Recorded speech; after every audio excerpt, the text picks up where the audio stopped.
Bismillah, Assalamualaikum warahmatullahi wabarakatuh.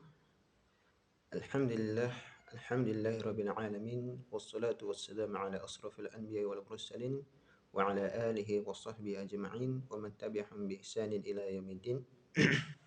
Wa ashhadu an la ilaha illallah wahdahu la syarika lah wa ashhadu anna Muhammadan abduhu wa rasuluh alladzi la nabiyya wa rasula ba'dah. اللهم علمنا ما ينفعنا وانفعنا بما علمتنا وزدنا علما وارنا الحق حقا وارزقنا اتباعه وارنا الباطل باطلا وارزقنا اجتنابه أما بعد. Naam, alhamdulillah, kita panjatkan puji syukur kita kepada Allah Subhanahu wa taala yang mana atas limpah nikmat dan karunia-Nya kita bisa menjalankan hari-hari kita sebagaimana yang semestinya. Ya, semoga salawat dan salam semoga senantiasa tercurahkan pada Nabi kita Muhammad sallallahu alaihi wa ala alihi wasallam, kepada keluarga beliau, para sahabat beliau, serta orang-orang yang senantiasa berpegang teguh di atas sunnah beliau hingga akhir zaman nanti. Baik, pada kesempatan kali ini yang ingin saya sampaikan itu berkaitan tentang sejarah pendidikan Islam di masa kerajaan, ya, yang mana pada di zaman kerajaan ini, ya, sejarah pendidikan di zaman kerajaan ini mencerminkan perkembangan peradaban Islam yang berakar pada nilai-nilai agama dan ilmu pengetahuan.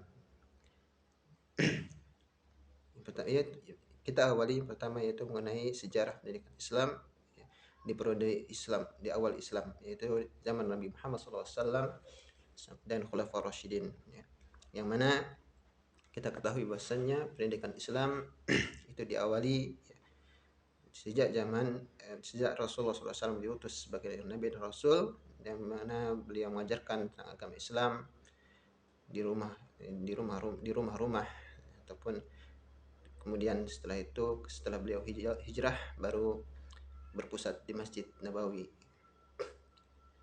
Dan fokus utama dalam penyampaian beliau selama pengajaran yaitu mengenai pembelajaran Al-Quran, kemudian akidah dan akhlak.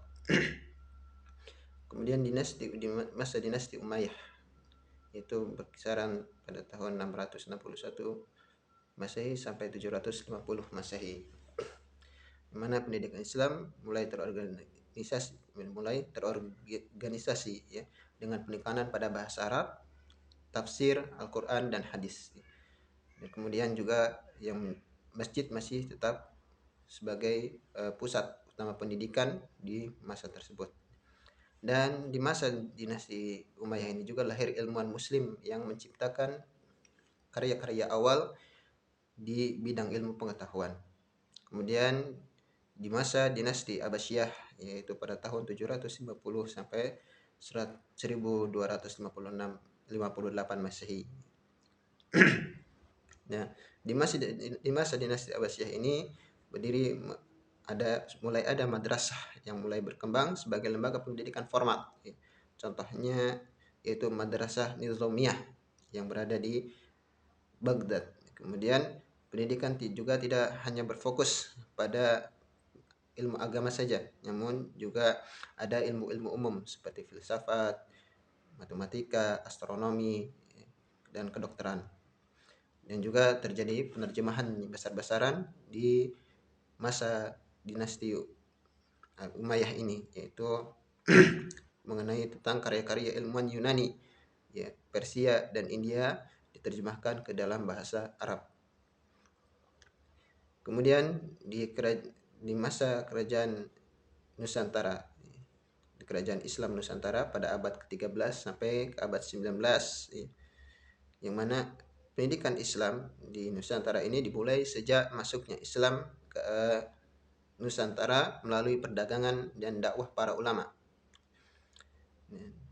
Adapun kemudian juga ada kerajaan Islam, di antaranya itu seperti Samudra Pasai, kemudian kerajaan Demak dan kerajaan Mataram Islam, yang mendirikan lembaga pendidikan berbasis pesantren atau dayah, yang pada saat itu dikenal dengan dayah.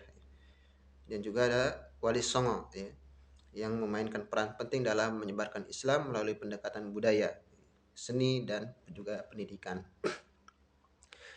Kemudian untuk ciri khas pendidikan Islam di masa kerajaan ini, ya, yang pertama yaitu bahwasanya pendidikan Islam masa itu berpusat kepada masjid dan madrasah, yang mana masjid menjadi tempat utama dalam pembelajaran, ya, khususnya masalah kajian, baik itu tafsir Al-Quran, hadis maupun fikih. Kemudian juga madrasah sebagai lembaga formal yang mendukung perkembangan pendidikan dengan sistem kurikulum yang telah terstruktur. Dan yang kedua yaitu sistem pondok pesantren atau dayah, yang mana di Nusantara pesantren menjadi ciri khas pendidikan Islam, ya, dengan metode pengajaran seperti sorogan, podongan, dan yang lainnya.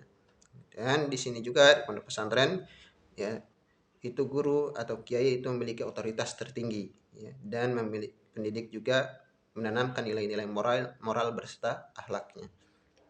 Kemudian yang ketiga yaitu pengajaran ilmu agama dan umum, ya, yang selain yang dipelajari itu pendidikan agama, ya, diajarkan juga ilmu umum seperti matematika, kemudian astronomi, kedokteran, filsafat, ya, terutama di era dinasti Abbasiyah.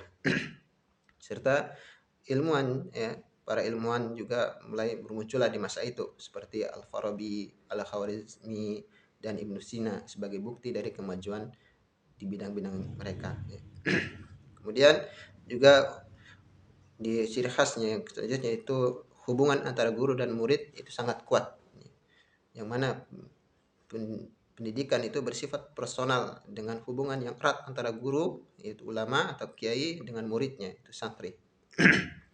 Lalu juga ada, ya, nilai-nilai spiritual dan praktis, ya, yang menjadi ciri khas, ya, pendidikan agama pada masa itu, yang mana, ya, pendidikan di sana tidak hanya menekankan pada pengetahuan semata, tapi juga pada pembentukan karakter serta spiritualitas yang relevan dalam kehidupan sehari-hari mereka.